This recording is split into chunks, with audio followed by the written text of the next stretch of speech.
كتير من الناس لما بيجي يستثمر في مكان بيكون عنده بعض التخوفات. ممكن الشركه ما يكونش عندها سابقه اعمال، او ممكن تكون ما عندهاش خبره في نوع العقار اللي بتبنيه، فبالتالي الاستثمار مش هيحقق العائد المطلوب منه.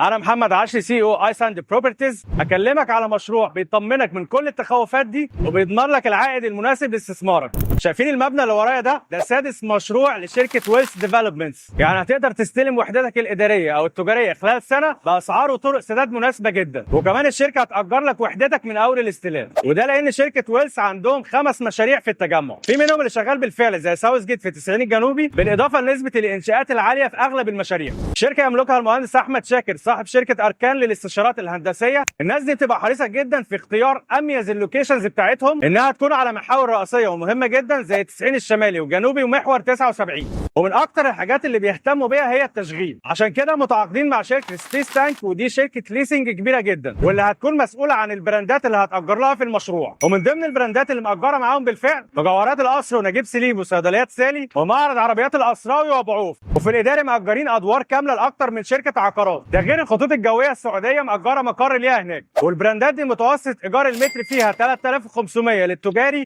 و1200 جنيه للاداري، ده غير انهم بيشيلوا عبء وديعه الصيانه من على حضرتك وبيضيفوها على المستاجر. وكمان نسبه التحميل ما بتزيدش عن 22.5% مقارنه باغلب المشاريع الثانيه، التحميل فيها ما بيقلش عن 35%. وبكده المشروع ده بيكون بيحقق لحضرتك اغلب العوامل اللي بتنجح اي استثمار. شركه قويه بتمتلك سابقه اعمال شغاله بالفعل، لوكيشن الاميز في القطاع الثالث، مشروع مبني بالفعل واستلامه خلال سنه، واسعاره طرق سداد تنافسيه. لو عايز تعرف تفاصيل اكتر كلمنا على الرقم اللي ظاهر قدامك او سجل بياناتك، هنكلمك في اسرع وقت نشرح لك كل التفاصيل ونساعدك في اختيار الوحده المناسبه ليك.